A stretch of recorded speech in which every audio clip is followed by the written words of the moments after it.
Ok, seguimos nuestro estudio del Catecismo de Heidelberg.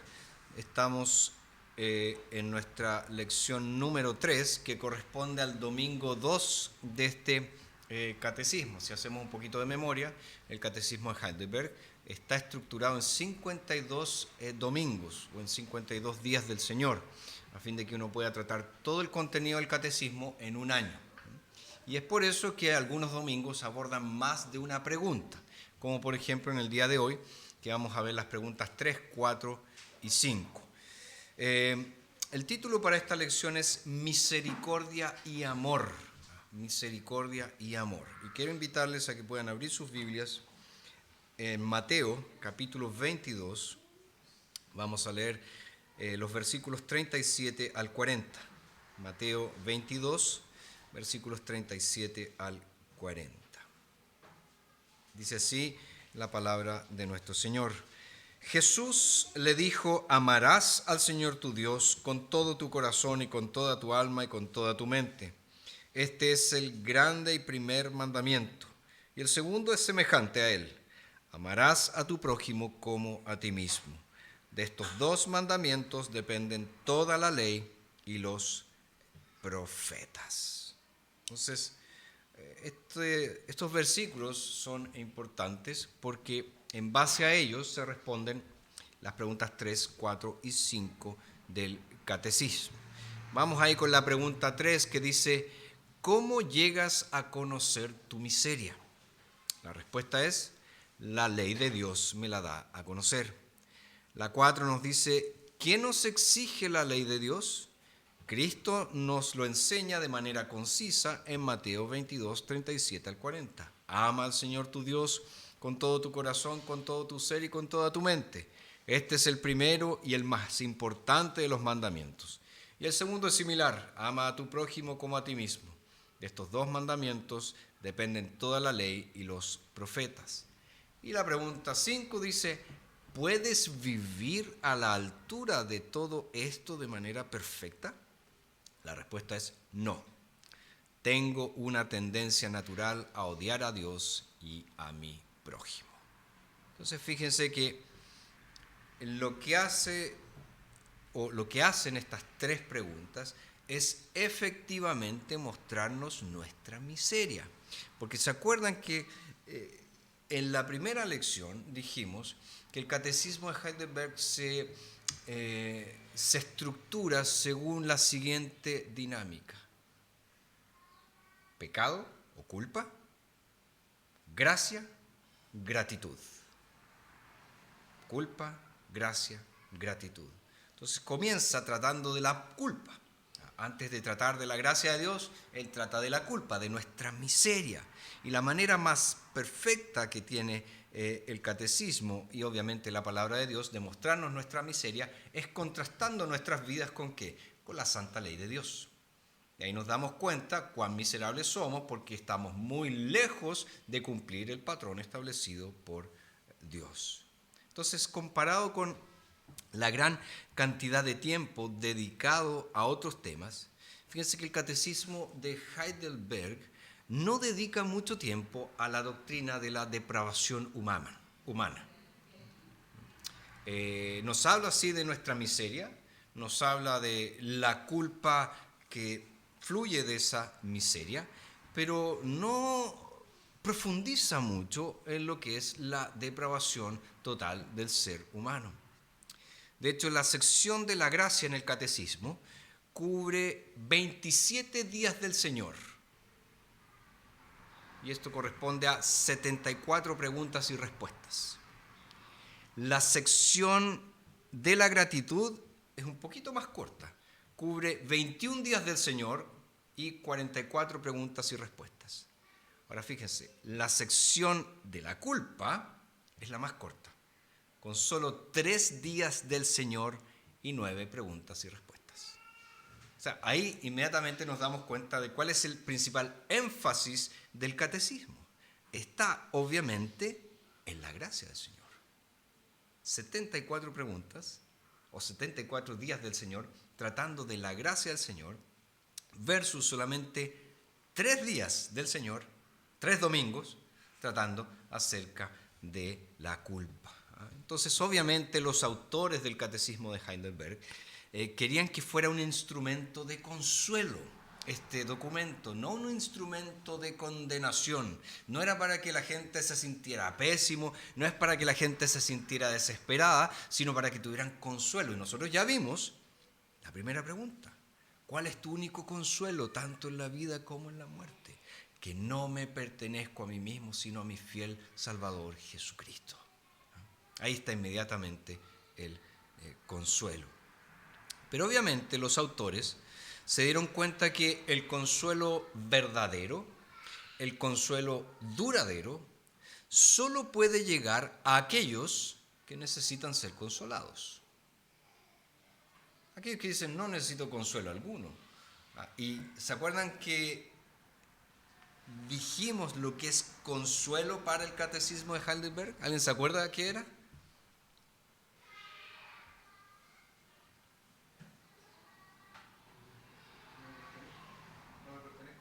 Ok, tenía que ver con esta convicción profunda de que no somos nuestros, sino que por la gracia le pertenecemos al Señor. Y hemos sido rescatados de nuestros pecados y de la condenación, y ahora le pertenecemos a Cristo. Esa es la idea de consuelo en el Catecismo de Heidelberg. Entonces, aquel que necesita ser consolado es aquel que, obviamente, puede recibir este consuelo. Es decir, aquel que se da cuenta de su miseria, aquel que reconoce su culpa, aquel que sabe lo que merecen sus pecados, aquel que realmente captó la profundidad de su maldad, es aquel que recibe este consuelo en Cristo Jesús. Esta seguridad, esta certeza de que por la fe en Él soy salvo. Por la fe en Él ya no soy condenado. Ahora,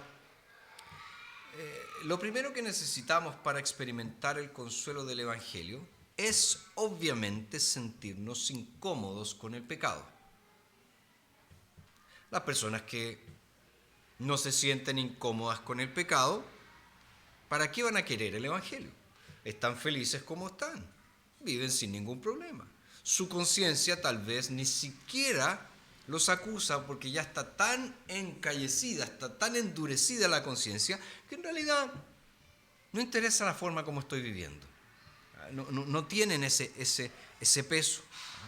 Entonces el consuelo del Evangelio obviamente no elude, no evade el tema del pecado, no lo ignora. Como tristemente nosotros vemos que hay muchos predicadores hoy que jamás se refieren al tema del pecado. Por ejemplo, los predicadores de la prosperidad. ¿Han escuchado algún predicador de la prosperidad hablando del pecado? El único pecado que ellos hablan es el pecado de que tú no les diste plata. Ese es el único pecado que ellos mencionan. Pero no mencionan adulterio, no mencionan fornicación, no mencionan mentiras, no mencionan estafas, no mencionan robos, nada de eso. El único pecado es que tú no tuviste fe. Y fe para ellos es, dame tu plata. Ni tampoco vemos ese asunto en estos gurús de la autoayuda. ¿Quieres tener tu mejor vida? Aquí y ahora, ven. Haz esto, los 5 pasos para ser feliz, los 10 pasos para tener una vida de éxito. Obviamente ellos evaden el tema del pecado. Pero ¿qué hace el Evangelio? Nosotros sabemos que el Evangelio mira directamente a los ojos, reconoce el pecado y trata al pecado. Si bien muchas personas nos dirán que dejemos de concentrarnos en el pecado, que nos tranquilicemos porque en realidad no somos malas personas, ¿qué hace el Catecismo de Heidelberg? Nos dice todo lo contrario. Para tener consuelo, primero tenemos que ver nuestra miseria que ha sido inducida por el pecado. O sea, si somos miserables, es por causa de nuestro propio pecado. Y la forma en que vemos nuestra miseria es, como lo hace el catecismo, a través de la ley. Es la ley del Señor la que nos muestra nuestra miseria. Y sabemos que la ley del Señor es buena. Por ejemplo, Pablo en 1 Timoteo 1, verso 8 dice: sabemos, sin embargo, que la ley es buena si uno la usa legítimamente. Entonces, fíjense que el problema no es con la ley per se, no es con la ley por sí misma. El problema está en nosotros. Nosotros no podemos guardar la ley de Dios. Cualquier meditación cuidadosa, prolongada acerca de los 10 mandamientos, y por no hablar de los 600 y tantos mandamientos que hay en la Torá, va a dejar a cualquier persona honesta sintiéndose profundamente miserable, profundamente deprimida, profundamente melancólica, porque no puedo cumplir esto. Es imposible para mí. Nosotros sabemos que la Biblia está llena de mandamientos éticos maravillosos, preciosos, dignos de guardar. Y esos mandamientos serían muy inspiradores, excepto por el hecho de que nosotros no somos personas éticas maravillosas que los podemos guardar. Siempre vamos a estar infringiendo la ley del Señor, siempre vamos a estar incumpliendo los mandamientos. A menudo nosotros oímos que todas las religiones son básicamente iguales en el sentido de que nos alientan a amar a nuestro prójimo, a ayudar a los pobres, a perdonar a los demás. En general nos motivan a ser personas amables, personas compasivas. Por lo tanto, todas las religiones son iguales. Eso es lo que piensan las personas allá afuera. No importa la fe que tú tengas, no hay ningún problema. Lo importante es tener fe, porque si tú tienes fe, en realidad vas a querer ser bueno. Me acuerdo una vez una persona a quien yo estaba evangelizando me dice: no, si lo más importante es no hacerle a los demás lo que no quieres que te hagan. Y yo le dije: ¿cuántas veces usted le ha hecho a los demás lo que a usted no le gustaría que le hicieran? Un montón de veces. Entonces, ¿dónde está el secreto?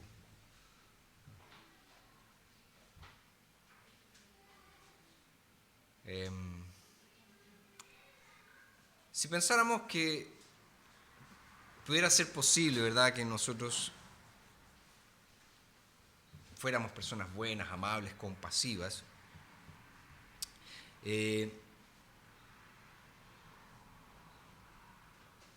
eso no nos llevaría a concluir que el cristianismo es igual a las demás religiones. ¿Qué quiero decir? El cristianismo no es principalmente un código moral que se debe guardar.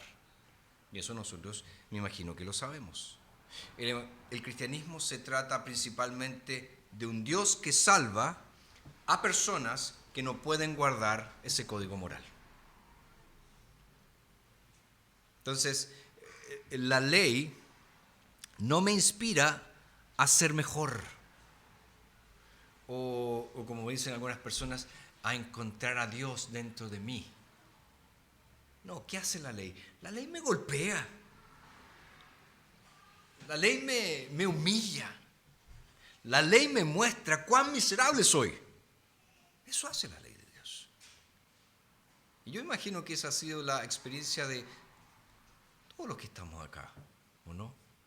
Cuando tú lees la Escritura, cuando lees lo que Dios quiere, cuando ves la santidad que hay en estos mandamientos, inmediatamente concluyes: yo no soy esto. Yo no puedo hacer esto. Por más que me propongo hacerlo, es imposible para mí. Por más que trato de ser bueno, no puedo. Siempre hay un pensamiento corrupto, siempre hay un deseo inapropiado, siempre hay una acción equivocada, o siempre hay algo que he dejado de hacer que sé que debería haber hecho. Entonces la ley me abofetea y me hace ver cuán miserable, cuán pecador soy. Entonces, la ley, insisto, es más que un conjunto de principios. Es cierto, tiene muchos principios maravillosos, pero todos esos principios maravillosos de la ley están allí, registrados en las Escrituras, para mostrarnos a nosotros que nosotros no somos buenos, que nosotros no somos santos, que nosotros no somos perfectos, que somos realmente pecadores miserables. Ahora, hay que ser claro en el siguiente punto. Jesús, él creía en la ley de Dios. Es más, él dijo que él vino no para abolir la ley, sino para cumplirla. ¿Se acuerdan que él dijo claramente eso en el Sermón del Monte? Mateo 5. Jesús quiere que nosotros amemos a Dios con todo nuestro ser y que amemos a nuestro prójimo, que es el cumplimiento de la ley de Dios, de todas las normas del Señor. Y es por eso que Jesús enseñó este hermoso y a la vez sencillo resumen de la ley que acabamos de leer en Mateo capítulo 22.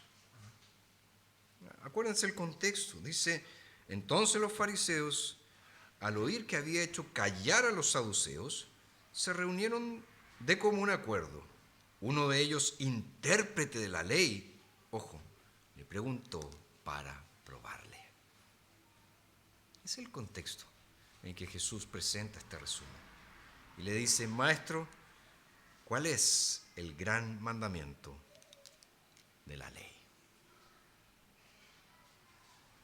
Fíjense, la ley, como ya les dije, por lo menos en el Antiguo Testamento, aparte de los 10 mandamientos, hay alrededor de 600 y más, algunos dicen 613, 615 preceptos específicos. O sea, estamos hablando de un montón de leyes, y este escriba, que ustedes saben que eran los especialistas en la ley, un teólogo de aquella época, viene y dice, ¿cuál es el mandamiento más importante? Pero eso no era por curiosidad esa pregunta. No era que este escriba, este intérprete de la ley tenía alguna duda. No. Él quería probar a Jesús. Acuérdense que las enseñanzas de Jesús estaban siendo contradichas, estaban siendo puestas en duda. De hecho, en este capítulo se registran una seguidilla de preguntas que se le hacen a Jesús, que todas están destinadas a probarle. La primera es, ¿es lícito no darle tributo a César? Jesús los deja callados, denle a César lo que es del César y a Dios lo que es de Dios. Y después aparecen los saduceos, que se preocupa el Evangelio de decirnos que no creían en la resurrección, que le hacen una pregunta acerca de la resurrección. Y como también los dejó callados, los fariseos, el otro grupo, ojo, que eran enemigos de los saduceos, van de nuevo. Nosotros sabemos cómo pillarlo. Y ahí le hacen esta pregunta. Ahora Jesús responde tan sencillamente diciendo, amarás al Señor tu Dios con todo tu corazón, con toda tu alma y con toda tu mente. Este es el grande y el primer mandamiento. Y el segundo es semejante. Amarás a tu prójimo como a ti mismo. De estos 2 mandamientos dependen toda la ley y los profetas. Ahora, si lo pensamos detenidamente, el estándar de Jesús es inalcanzable. Inalcanzable. Porque por más que nosotros deseemos estar consagrados al Señor, por más que anhelemos vivir para Él, ¿quién de nosotros es capaz de afirmar hoy que ama al Señor con todo su corazón? ¿Quién de nosotros sería capaz de decir eso? Yo realmente amo al Señor con todo mi corazón. Y después, no, yo realmente amo a mi prójimo como a mí mismo. Entonces el estándar de Jesús es inalcanzable. A menudo escuchamos el Evangelio mal explicado como una mera invitación a una forma de vida en el reino. ¿Qué quiero decir?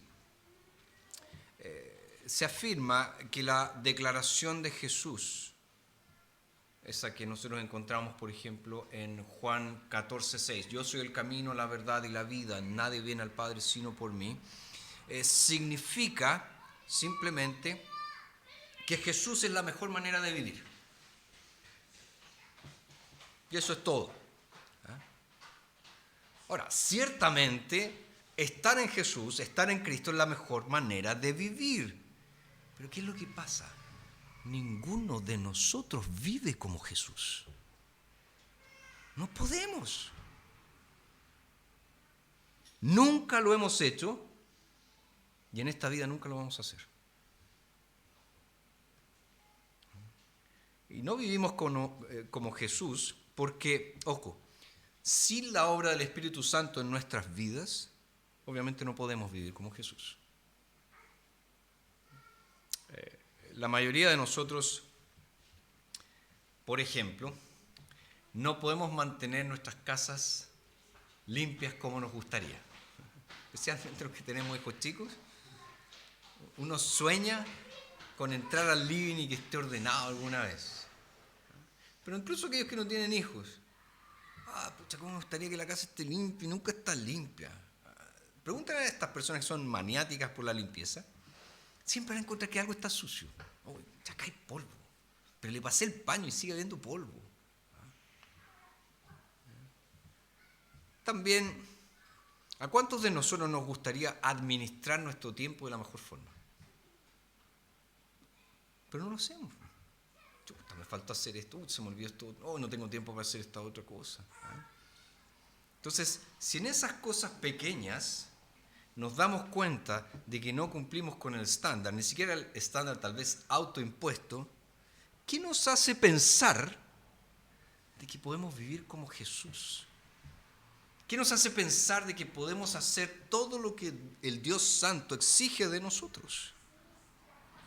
Entonces, el catecismo de Heidelberg lo expresa sin rodeos. Tengo una tendencia natural a odiar a Dios y a mi prójimo. Punto. ¿Puedo amar al Señor con todo mi corazón? No, no puedo. ¿Por qué? Porque tengo una tendencia natural. Ojo, aquí está hablando el catecismo de Heidelberg de nuestra naturaleza caída. Es decir, la corrupción de nuestra naturaleza. Esa corrupción de mi naturaleza me lleva a odiar a Dios. Y, obviamente, a odiar a mi prójimo. Y esa frase, obviamente, resume una enormidad de enseñanza bíblica. Eso es lo precioso de este tipo de documentos, que en pequeñas frases nos presentan un resumen de mucha enseñanza bíblica. Porque nosotros sabemos que la Biblia nos dice, por ejemplo, en Romanos 3:10, que no hay justo ni aun uno. O sea, nadie es justo. Nadie puede hacer el bien. Nadie puede amar a Dios. Nadie puede amar a su prójimo. También en Romanos 3:23 nos dice, por cuantos todos pecaron y están destituidos de la gloria de Dios. Nadie alcanza con el patrón. Nadie cumple el estándar. Jeremías, ¿qué nos dice? Engañoso es el corazón humano y desesperadamente perverso. No puedo confiar en mi corazón. Así que ese que cantaba, escucha bien tu corazón, y tú me dices que cambie, no hay posibilidad alguna. No se puede. El corazón es corrupto. Como nos dice Efesios 2:1, estamos muertos en nuestros delitos y pecados. Corrupción. O como dice Tito 3:3, por naturaleza nosotros pasamos nuestros días en malicia, en envidia, odiándonos y odiando a los demás, etcétera, etcétera. O sea, estos pasajes bíblicos resumen, o presentan, mejor dicho, este resumen que el catecismo de Heidelberg nos presenta. Tengo una tendencia natural a odiar a Dios y a mi prójimo. Y estos pasajes siguen viniendo y siguen golpeándonos hasta que nosotros podamos, al igual que Isaías, rendirnos delante del Señor y decir: santo, santo, santo es el Señor, Dios de los ejércitos. Ay de mí que soy muerto, porque soy un pecador. Y cuando pensamos particularmente en ese pasaje de Isaías 6, a veces no prestamos atención de que muy probablemente Isaías en aquel tiempo era uno de los mejores de su tiempo. ¿Qué quiere decir? Era uno de los más santos de su tiempo, uno de los más consagrados al Señor de su tiempo. Pero él, cuando ve la santidad de Dios, ¿cuál es su reacción inmediata? Ay de mí que soy muerto, porque siendo hombre inmundo de labios, mis ojos han visto al Señor. Entonces, no podemos guardar estos 613 mandamientos que nos presenta el Antiguo Testamento, la Torá, la ley de Dios. No los podemos guardar perfectamente. Y menos podemos guardar los 10 mandamientos. Es más, ni siquiera podemos guardar 2 mandamientos. Este de amar al Señor con todo nuestro corazón y al prójimo como a nosotros mismos. Entonces, ¿no es irónico que el Catecismo de Heidelberg nos muestre nuestra miseria a través de uno de los versículos más queridos de la Escritura? ¿Cuánta gente se sabe estos versículos? ¿Cuál es el gran mandamiento? Oh, amarás al Señor tu Dios de todo tu corazón, de toda tu alma, de toda tu mente, con todas tus fuerzas, y a tu prójimo como a ti mismo. Se los enseñamos a nuestros niños en la escuela dominical. Pero esos versículos son usados por el catecismo para decirnos: ¿quieren saber algo? Están fritos, están perdidos, son miserables, son incapaces de hacer esto.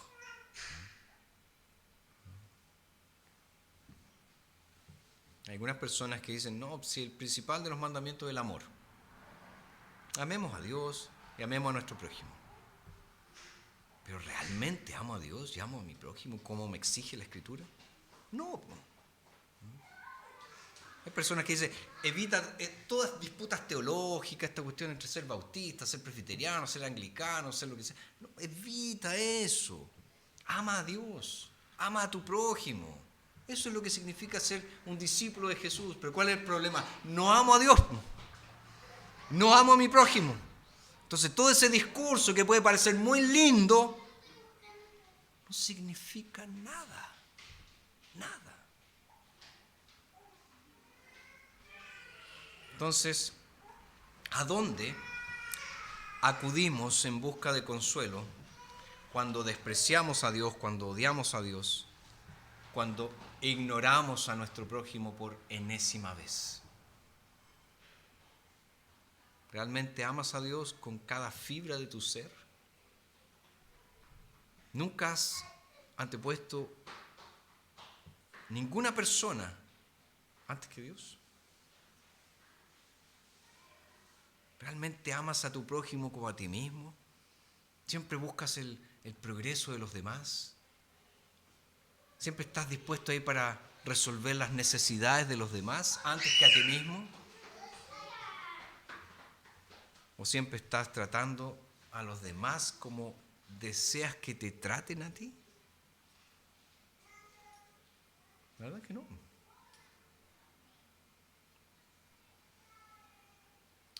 Muchas personas, incluidos los líderes de la iglesia bien intencionados, están ansiosos por reducir el cristianismo a estos 2 grandes mandamientos, o reducirlo solo al Sermón del Monte, o reducirlo solo a las bienaventuranzas.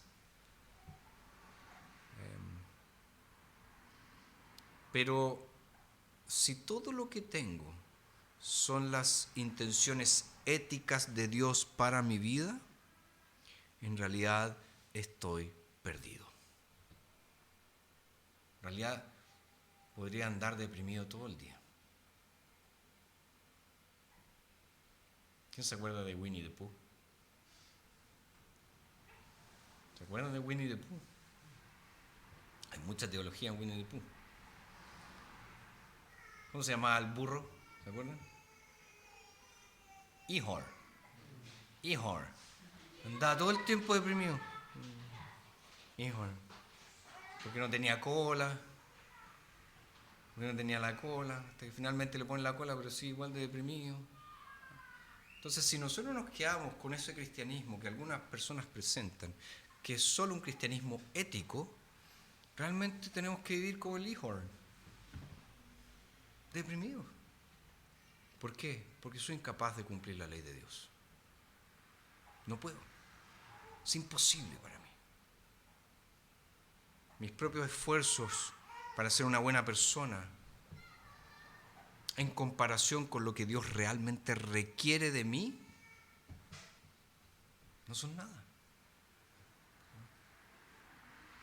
Estaré condenado a vivir desanimado, a vivir preocupado, porque me doy cuenta que está muy lejos de mí. Entonces, si ser un seguidor de Jesús solo significa guardar un conjunto de reglas que yo no puedo guardar, el cristianismo no tiene sentido alguno.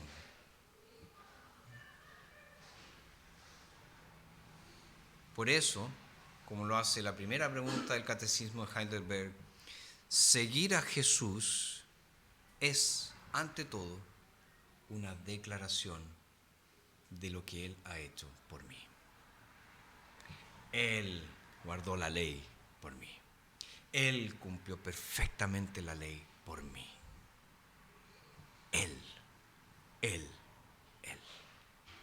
Entonces, la ley de Dios está allí para abofetear nuestro orgullo,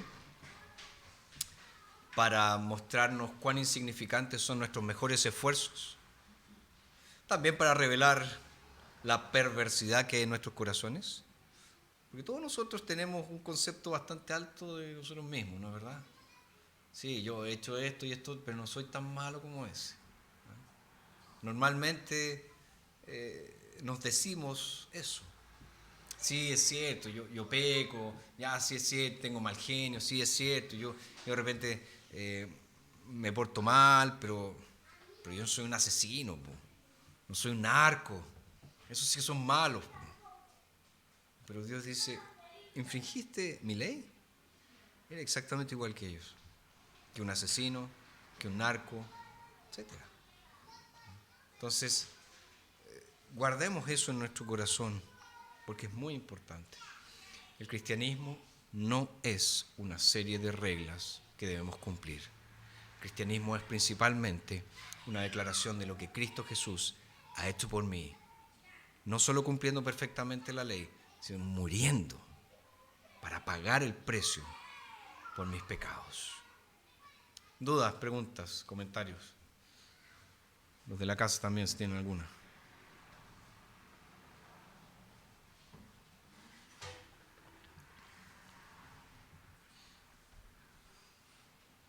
¿No?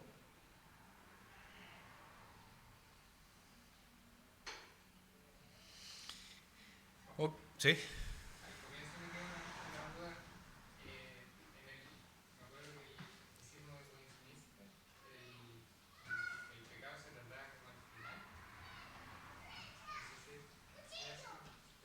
No.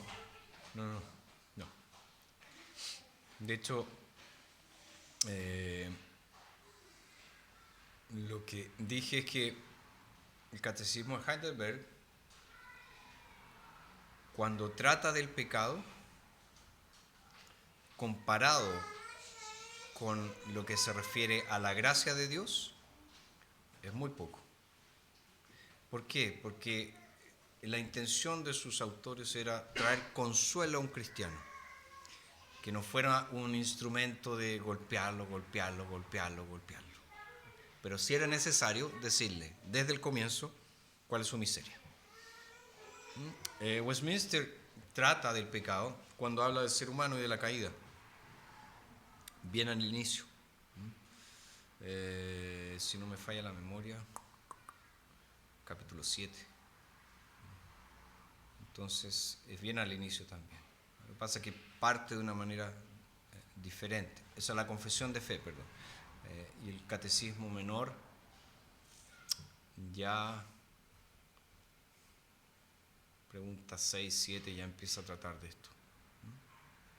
Entonces, es algo que necesitamos ver porque es la lógica del Evangelio. Nos habla de Dios, de nuestra miseria, de la gracia en Cristo Jesús, de la vida en Cristo. ¿Alguien más? ¿Yo? Ok, vamos a orar para concluir nuestra lección de hoy.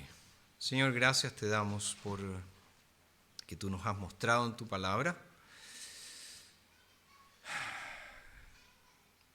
que la fe cristiana es más que el cumplimiento de un cierto código moral.